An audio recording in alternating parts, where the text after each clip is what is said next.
तो बच्चों आज का लेसन है quadratic equations in one variable. यानी कि अगर जब हम पढ़ते हैं a x square plus b x plus c, ये कहलाता है एक क्वाड्रेटिक पॉलिनोमियल। अब क्लास 10 का लेसन पढ़ रहे हैं तो क्वाड्रेटिक पॉलिनोमियल के बारे में तो हम सब अच्छी तरह से जान चुके हैं।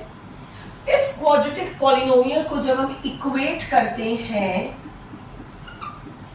0 के बराबर, तब ये बन जाता है एक क्वाड्रेटिक इक्वेशन। ठीक है बच्चों,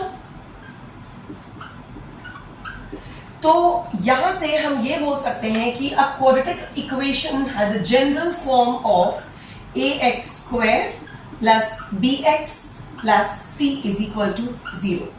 यानी कि ये एक क्वाड्रेटिक इक्वेशन का जनरल फॉर्म है। कोई भी इक्वेशन अगर आप इस फॉर्म का देखते हो तो वो एक क्वाड्रेटिक इक्वेशन कहलाता है। अब ये quadratic equations in one variable क्या है, तो ये जो मैंने अपनी जनरल फॉर्मेट लिखा है, एक general form of a quadratic equation, ये पर्टिकुलर जनरल फॉर्म है इन द वेरिएबल x। अब x की डिग्री यहां पर चेंज हो रही है, वो ठीक है, but this quadratic equation is in the variable x। यहां पर हम इसको y में भी पढ़ सकते हैं, a y square plus b y plus c is equal to 0। Variable x y z कुछ भी हो सकता है, बट हम पढ़ेंगे इन वन वेरिएबल ओनली। मतलब कोई भी क्वाड्रेटिक इक्वेशन आप अभी फिलहाल 2 या 3 वेरिएबल्स में नहीं पढ़ोगे। ठीक है, क्लियर है यहां तक? चलो बच्चों, तो मैं यहां पर ऐसा लिख देती हूं कि ये है हमारा a x square plus b x plus c is equal to 0, a general form of any quadratic equation, जो कि हम अभी देखने वाले हैं इस चैप्टर में। अब बात करते हैं रूट्स की। रूट्स यानी कि solution of any given quadratic equation. तो अगर मैं बोलती हूं कि एनी नंबर अल्फा, कोई भी नंबर अल्फा क्वाड्रेटिक इक्वेशन का रूट कब कहलाएगा, जब इस नंबर को जब हम उस गिवन क्वाड्रेटिक इक्वेशन में सब्स्टिट्यूट करेंगे तो हमारी वैल्यू 0 आएगी। तब उस केस में ये गिवन नंबर उस क्वाड्रेटिक इक्वेशन का रूट कहलाता है। मतलब alpha is called the root of a quadratic equation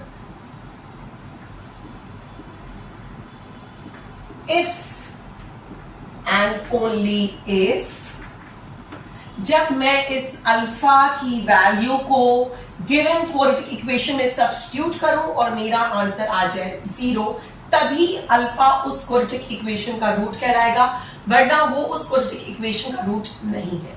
for example, let's say मेरे पास कोई क्वाड्रेटिक इक्वेशन है 7x square minus 7x plus 12 equal to 0। ठीक है, और मुझे लगता है कि x की वैल्यू जो 3 है ये इसका एक रूट है। मतलब मुझे लगता है कि ये इसका सॉल्यूशन है। तो अगर ये इसका सॉल्यूशन है, इसका मतलब ये होता है कि अगर मैं x की जगह 3 को सब्स्टिट्यूट करूं तो मुझे 0 आना चाहिए। तो करके देखते हैं। x की जगह मैंने 3 को सब्स्टिट्यूट कर दिया तो क्या मेरी वैल्यू 0 आएगी। यहां पर हम इक्वल टू 0 नहीं लिखेंगे क्योंकि हमको वेरीफाई करना है कि क्या ये इक्वल टू 0 है। अगर है तो x is equal to 3 is a root of the equation, अगर नहीं तो नहीं है। ठीक है, तो 3 3s are 9 minus 7 3s are 21 plus 12, 9 plus 12 21 minus 21 is equal to 0 and therefore x is equal to 3 is a root or a solution of the given quadratic equation। काफी simple सी बात है। कोई भी नंबर किसी भी गिवन क्वाड्रेटिक इक्वेशन का root तभी कहलाता है जब उसको सब्स्टिट्यूट करने में हमें 0 मिल जाता है। ठीक है, तो अब हम बच्चों एम एल अग्रवाल का जो एक्सरसाइज है इस चैप्टर का फर्स्ट एक्सरसाइज, एक्सरसाइज 5.1। मेरे पास एमएल अग्रवाल है, तो आप भी एमएल अग्रवाल से जरूर सॉल्व करें, क्योंकि क्लास 10 में आईसीएसई बोर्ड के बच्चों के लिए ML Agarwal is the best book.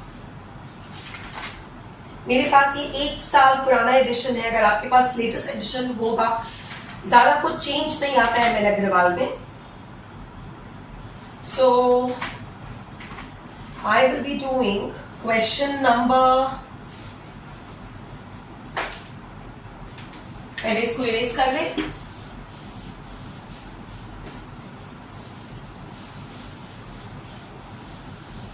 चल, तो मैं आपके सामने करूंगी अभी एक्सरसाइज 5.1 का क्वेश्चन नंबर 1 का पार्ट 2। ठीक है बच्चों, क्वेश्चन आपके लिए एक बार पढ़ देते हैं। In each of the following, so basically यहाँ पर आपको determine whether the given numbers are roots of the given equations और नॉट। आपको ये पता लगाना है, डिटरमाइन करना मतलब पता लगाइए कि ये जो गिवन नंबर्स हैं ये गिवन इक्वेशंस के रूट्स हैं या नहीं। तो क्या इक्वेशन और क्या नंबर्स। इक्वेशन कुछ इस तरह से दिया हुआ है, 3x² minus 13x minus 10 is equal to 0, 5 minus 2/3। मतलब आपके पास एक क्वाड्रेटिक इक्वेशन दे दी गई है और आपको 2 वैल्यूज दिया गया है और आपको चेक करना है, डिटरमाइन करना है कि क्या ये नंबर्स गिवन क्वाड्रेटिक इक्वेशन का रूट्स है। तो ये पता लगाने के लिए कि given numbers are the roots और नॉट, मैंने आपको पहले भी बताया था कि हम इनकी वैल्यूज को गिवन इक्वेशन में लेकर सब्स्टिट्यूट करेंगे बच्चों। चलो, तो पहले मैं करती हूं for x is equal to 5, यानी ये जो वैल्यूज है ये किसकी वैल्यूज दी हुई होती है, हमें वेरिएबल की वैल्यूज दी हुई होती है और आपको चेक करना होता है कि क्या इस वैल्यू पर इस क्वाड्रेटिक इक्वेशन की वैल्यू 0 आ रही है। तो कर लेते हैं, x इज इक्वल टू 5 के लिए द इक्वेशन बिकम्स 3 इंटू 5 का स्क्वायर माइनस 13 इंटू 5 माइनस 10, तो 3 into 25 that is 75 minus 5 3s, this is 65 minus 10, this is equal to, integers में पढ़ रखा है हमने, ये हो जाएगा 75 which is equal to 0। Okay, अब हम चेक करते हैं x is equal to minus 2/3 के लिए। सो 3 इंटू माइनस 2/3 का square minus 13 into minus 2/3 minus 10, brackets open करेंगे बच्चों। तो ये माइनस इंटू माइनस तो प्लस हो जाएगा, तो ये नेगेटिव साइन यहां से हट जाएगा। 2 into 2 is 4 and 3 into 3 is 9, लेकिन मैं 9 नहीं लिख रही हूं so that I can directly cut this. यहाँ पे minus into minus will become plus और ये बन जाएगा 26/3 और यहाँ पर माइनस 10। अब यहाँ पर हमको लेना पड़ेगा एक एलसीएम, ये बन जाएगा 4, ये है 26 और ये आ जाएगा यहाँ पर 30, correct. So this will be 30 minus 30/3 which is equal to 0/3, जो कि 0 होता है। Hence, the given values of x is equal to 5 and minus 2/3 are roots of the given quadratic equation। काफी सिंपल तरह का क्वेश्चन, ये बेसिक एक्सरसाइज है quadratic equation की, लेकिन क्वाड्रेटिक इक्वेशन की सारी एक्सरसाइजेस इंपॉर्टेंट होती हैं। ओके बच्चों, now moving on to the last question of this exercise. अब आप बोलोगे कि मैम ने पहला क्वेश्चन किया और फिर डायरेक्टली मैम लास्ट क्वेश्चन पे मूव कर गई। तो बच्चों, इस एक्सरसाइज में केवल 5 क्वेश्चन है, अगर सारा क्वेश्चन मैं सॉल्व कर दूंगी तो आप क्या सॉल्व करोगे। तो क्वेश्चन नंबर 1 पार्ट 2 मैंने किया, अब मैं करूंगी आपके साथ question number 5। If 2/3 and minus 3 are the roots of the equation दी हुई है px square plus 7x plus q is equal to 0. Find the values of p and q. मतलब कि आपको यहां पर डिटरमाइन नहीं करना है, आपको ऑलरेडी गिवन है कि 2/3 और -3 इस इक्वेशन के रूट्स है।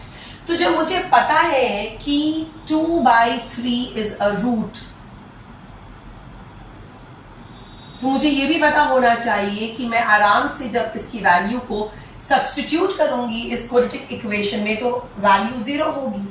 सो since 2/3 is a root, therefore p into 2/3 whole square plus 7 into 2/3 plus q is equal to 0। मुझे पता है कि ये रूट है और इसलिए मैंने यहाँ पे डायरेक्टली इसको इक्वेट कर दिया है 0 के बराबर।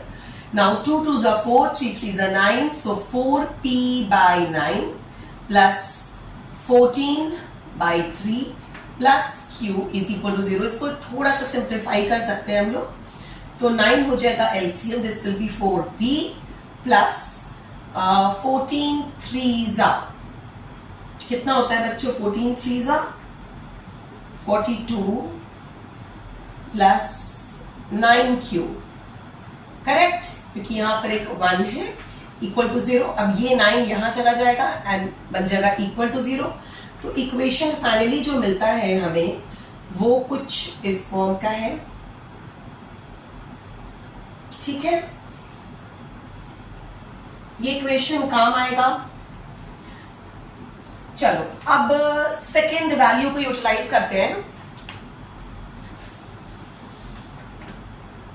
सेकेंड वैल्यू दिया हुआ है -3। Now since -3 is also a root, तो जब हम इसकी वैल्यू को सब्स्टिट्यूट करेंगे गिवन क्वाड्रेटिक इक्वेशन में तो भी हमारी वैल्यू कितनी आएगी?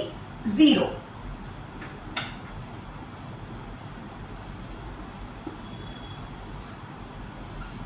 ठीक है ना बच्चों? अगर कहीं भी कोई मिस्टेक हो तो मुझे जरूर बता देना। चलो माइनस इंटू माइनस तो प्लस हो जाएगा। सो 9p किस किसने सॉल्व कर लिया? Plus q minus 21 equal to 0। ये तो फटाक से सॉल्व हो गया। अब हमारे पास दो इक्वेशंस आ गए, दो वेरिएबल्स हैं। जब हम इनको सॉल्व कर लेंगे तो हमें वैल्यूज मिल जाएंगी। सॉल्व करने का क्या क्या तरीका है? अगर मैं इसको पूरे को 9 से मल्टीप्लाई कर दूं तो भी हो सकता है सॉल्व।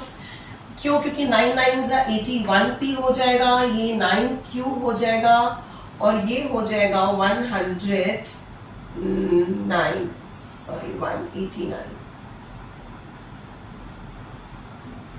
Equal to 0। यस, अब इसको यहां लिख लेते हैं। तो 81p plus 9q minus 189 equal to 0। ठीक है बच्चों? अब साइन चेंज होगा, ये माइनस और ये प्लस, ये कैंसिल हो जाएगा। सो 4 माइनस 81, तो 81 में से 4 को सब्सट्रैक्ट कर दीजिए, विल बी माइनस 77p और यहां पर ये दोनों प्लस हो जाएंगे,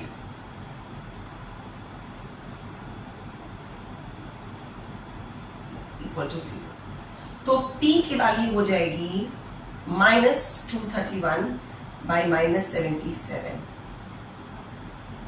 7 11 और ये भी डिविजिबल है, 3 21 3 11 3 यानी कि p की वैल्यू आ गई है बच्चों 3। और इस p की वैल्यू को जब हम किसी भी एक इक्वेशन में सब्स्टिट्यूट करेंगे तो हमें q की वैल्यू भी निकल कर आ जाएगी। तो अगर आपको लगता है कि ये इक्वेशन आपके लिए सिंपल है, आप इसमें सब्स्टिट्यूट कर लो।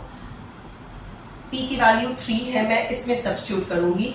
सो p की वैल्यू है 3, so it becomes 12 plus 42 plus 9q equal to 0।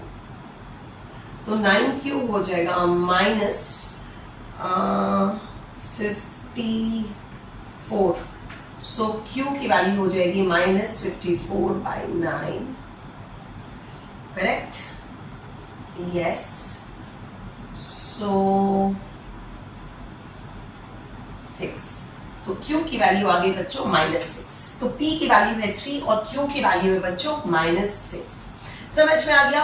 अब हम मूव करते हैं सेकेंड एक्सरसाइज की तरफ, यानी कि हम ये सीखते हैं कि किसी भी क्वाड्रेटिक इक्वेशन को हम कैसे फैक्टराइज करेंगे, मतलब हम रूट्स कैसे निकालेंगे उसका। अभी तो आपको ये बताया गया कि आपको चेक करना है कि कोई गिवन नंबर किसी क्वाड्रेटिक इक्वेशन का रूट है या नहीं, और अगर है तो आपको इस तरह से कुछ P और Q की वैल्यूज निकाल सकते हो आप।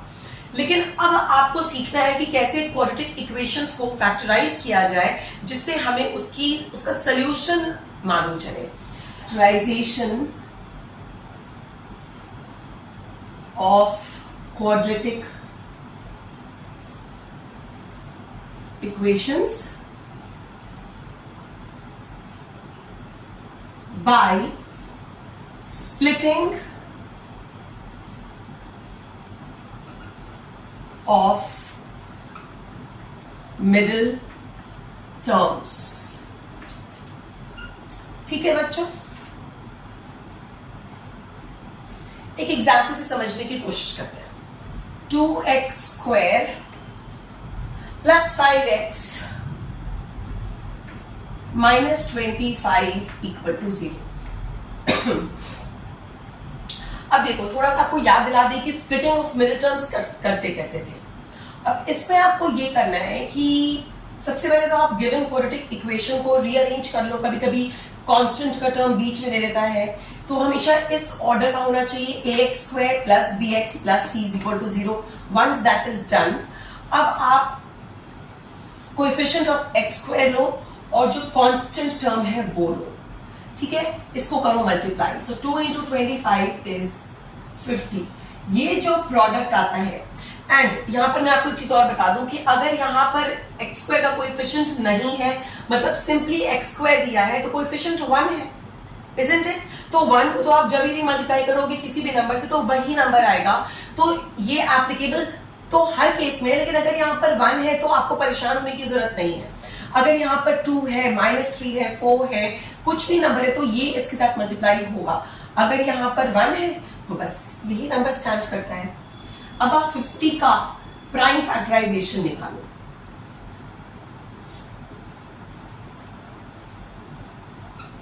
आ गया। अब इन नंबर्स को, ये जो 3 नंबर्स मुझे यहां पर मिले हैं 50 का प्राइम फैक्टराइजेशन करने के बाद, इनको कुछ इस तरह से यूटिलाइज करना है कि इसका जो सम है वो मेरा मिडिल टर्म होना चाहिए, एंड प्रोडक्ट तो ऑब्वियसली मेरा ये नंबर आएगा ही आएगा, क्योंकि देखो जब आप इन दो नंबर्स को मल्टीप्लाई किए हो तभी जाकर आपको ये नंबर मिला और उसी का प्राइम फैक्टराइजेशन आप निकाल रहे हो। तो आपको बेसिकली ये चेक करना है कि हम इन 3 नंबर्स को, ये यहाँ पर 3 है, ये कुछ भी हो सकता है, ये 5 हो सकते हैं, ये 7 नंबर हो सकते हैं, जो भी गिवन नंबर्स आते हैं प्राइम फैक्टराइजेशन निकालने के बाद, उनको आपको कुछ ऐसे अरेंज करना है कि आपको ये मिडिल टर्म मिल जाए। यहां पर कैसे करेंगे? अगर मैं करती हूं 5 × 2 10 और 10 - 5, तो यहां पर ये कुछ सेटिंग बैठ गई है। यानी अगर मैं इसको एक कॉम्बिनेशन बना लूं और ये रह गया अकेला, तो 5 × 2 is 10, तो 10 - 5 5 होता है। अब साइंस को कैसे कंसिडर करेंगे, यहां पर देखो बच्चों, इसको कॉपी कर लो, यहां पर भी इसको कॉपी कर लो। अब बीच में कैसे फिल करना है? +5x है, यानी जो हमारा जो सम आएगा वो पॉजिटिव होना चाहिए। तो बड़ा जो नंबर आ रहा है 5 × 2 is 10 is a greater number, उसको प्लस साइन दे दो और छोटे वाले को माइनस साइन दे दो, क्योंकि ऑब्वियसली आप 10 + 5 तो 15 हो जाएगा, तो ये आपका नंबर मीट नहीं हो रहा है, तो आपको सब्ट्रैक्ट ही करना है। तो 10 - 5 5 होता है। अब मैं आपको ये चीज इसलिए बता रही हूं कि अगर सपोज यहां पर होता -5, तो हम क्या करते? तब हमको यहां पे करना होता -10x + 5x। करके देख लो, -10 + 5 क्या होता है? -5, ठीक है बच्चों। लेकिन यहां पर हमें दिया है +5x, तो यहां पर +10x और यहां पर -5x। डन। अब देखो, अब इसमें से हम कुछ कॉमन टर्म्स निकालेंगे, तो 2 दोनों में कॉमन है और एक x कॉमन है, तो मैंने निकाल लिया और ब्रैकेट में ये आ गया। यहाँ पर माइनस साइन कॉमन निकल सकता है और एक 5, तो x और यहाँ पर +5। अब देखो बड़ी खूबसूरती से हमारे x + 5 दोनों टर्म्स में कॉमन है, तो इस x + 5 को कॉमन निकाल लो और बचा क्या, 2x - 5। अब ये जिस फॉर्म में आया है इसको हम जीरो प्रोडक्ट रूल भी कहते हैं। जीरो प्रोडक्ट रूल का मतलब ये होता है कि either this is equal to 0 और दिस इज इक्वल टू 0, या फिर ये दोनों ही इक्वल टू 0 है। क्योंकि जब आप बोलते हो कि a इंटू बी इज 0, तो दोनों में से अगर कोई एक 0 है तो भी तो पूरा प्रोडक्ट 0 होता है ना। तो इसका मतलब ये होता है कि इस केस में या तो a 0 है, b 0 ना भी हो, लेकिन अगर a 0 है तो उसने पूरे प्रोडक्ट को 0 बना दिया, या फिर a 0 नहीं है बट चूंकि b 0 है तो उसने पूरे प्रोडक्ट को 0 बना दिया। और थर्ड केस ये है कि दोनों ही 0 है, तो हम भी यहाँ पर ऐसे ही करेंगे कि जब x + 5 0 होता है तो x की वैल्यू आ जाती है -5, एंड जब 2x - 5 0 होता है तो x की वैल्यू आ जाती है 5/2। यानी कि इस गिवन क्वाड्रेटिक इक्वेशन के दो रूट्स हैं -5 एंड 5/2। सिंपल। ठीक है बच्चों, बहुत इंटरेस्टिंग है ये स्प्रेडिंग ऑफ मिडिल टर्म से। तो इस पूरे एक्सरसाइज में बहुत सारे क्वेश्चंस हैं, कुछ क्वेश्चंस हम अभी सॉल्व करने वाले हैं। चलो बच्चों, पहुंच चुके हैं हम एक्सरसाइज 5.2 पे। किस किस को मजा आ रहा है जल्दी जल्दी से हाथ उठा देना। Question number 5 part 1, 3 whole multiplied by x - 2 whole square is equal to 147। Obviously quadratic equation लग रहा है। अब देखो यहां पर बिना कुछ सॉल्व किए पहले तो इसको रिड्यूस कर लेते हैं, क्योंकि ये नंबर 3 से डिविजिबल दिख रहा है। करेक्ट, 4 × 9 चलो अब x - 2 होल स्क्वायर को तो खोलना पड़ेगा, तो x² + 4 - 4x is equal to 49। थोड़ा सा अरेंज भी करेंगे, इस 49 को यहां लाएंगे तो बन जाएगा +4 ये और ये -49 इक्वल टू 0। करेक्ट, तो x² - 4x - 45 इक्वल टू 0। अब देखो बच्चों यहां पर जो x² का कोएफिशिएंट 1 है, तो सिंपली मेरे को 45 का क्या निकालना है, pf निकालना है। बहुत बढ़िया, तो 45 का pf निकाल लेते हैं। 5 9 केवल प्राइम फैक्टर्स ही लेते हैं, तभी तो नाम है प्राइम फैक्टराइजेशन। 5 × 3 × 3। अब इसको कुछ इतना ब्यूटीफुली अरेंज करो बच्चों कि आपको 4 आ जाए यहां पर मिडिल टर्म। ठीक है, चलो मैंने ये गैप छोड़ दिया, आपको मैं देती हूँ 5 सेकेंड्स, जल्दी जल्दी कर लो।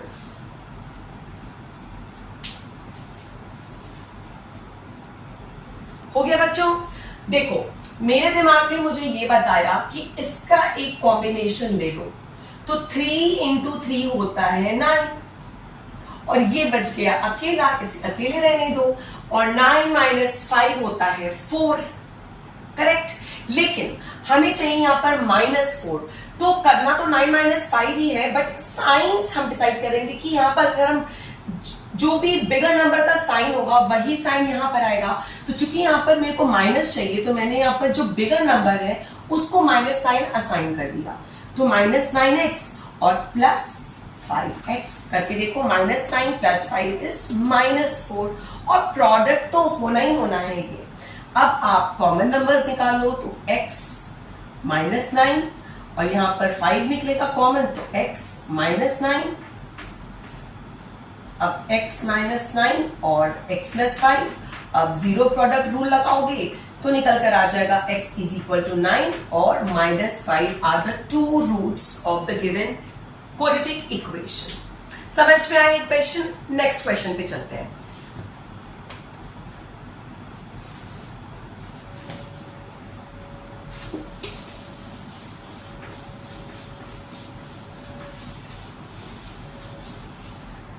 चलो बच्चों, नेक्स्ट क्वेश्चन होने वाला है क्वेश्चन नंबर 7।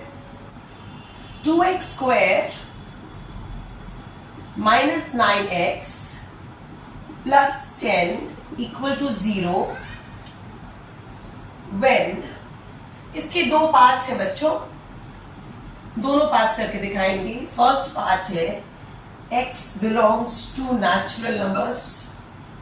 चलो बच्चों, पहला पार्ट कर लेते हैं। सिंपल सा इक्वेशन दे दिया है। अब यहाँ पर 2 इंटू 10 करेंगे तो 20 आ जाएगा। इसका पीएफ निकाल लो। 2 10 2 5 5 1। अब इस कॉम्बिनेशन को कुछ हमको ऐसे यूटिलाइज करना है कि हमें क्या मिल जाए, हम इस मिडिल टर्म को स्प्लिट कर पाए। -9 चाहिए, तो -9 के लिए बच्चों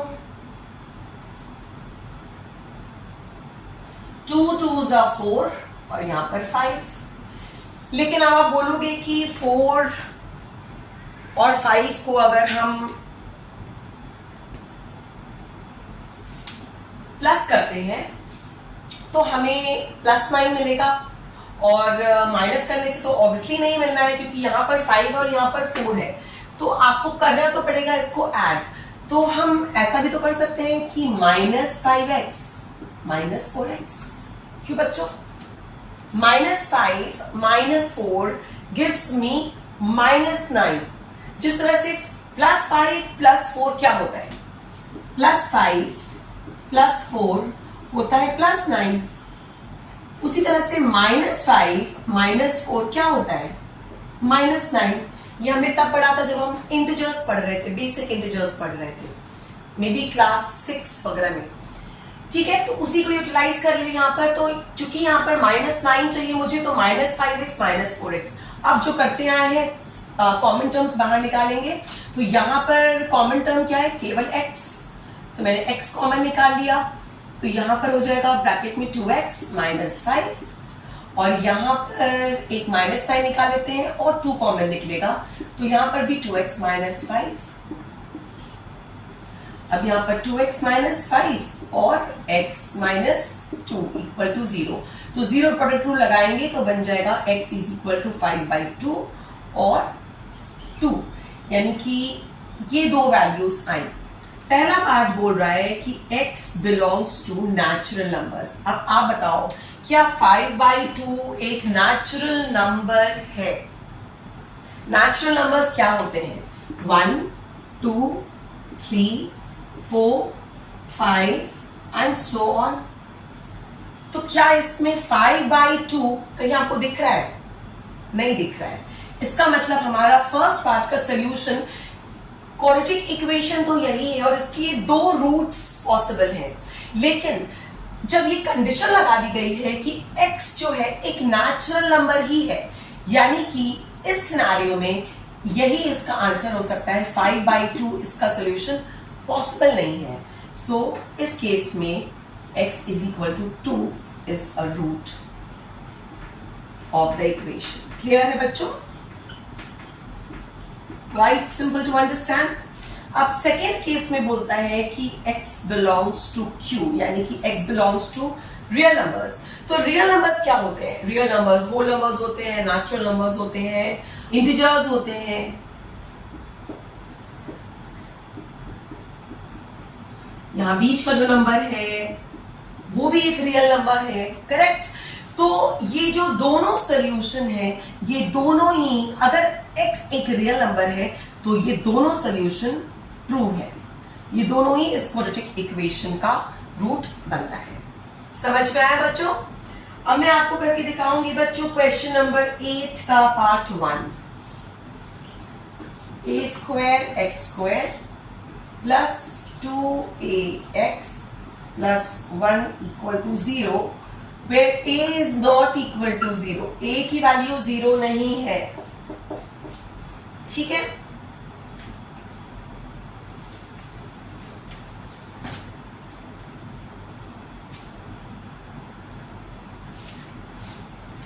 तो बच्चों देखो, ये उसी फॉर्म का इक्वेशन है। ax² + bx + c = 0, जहां पर ऑब्वियसली a की वैल्यू a² है और b की वैल्यू 2a है और c की वैल्यू 1 है, दैट्स ओके, बट उसी फॉर्म का इक्वेशन है। तो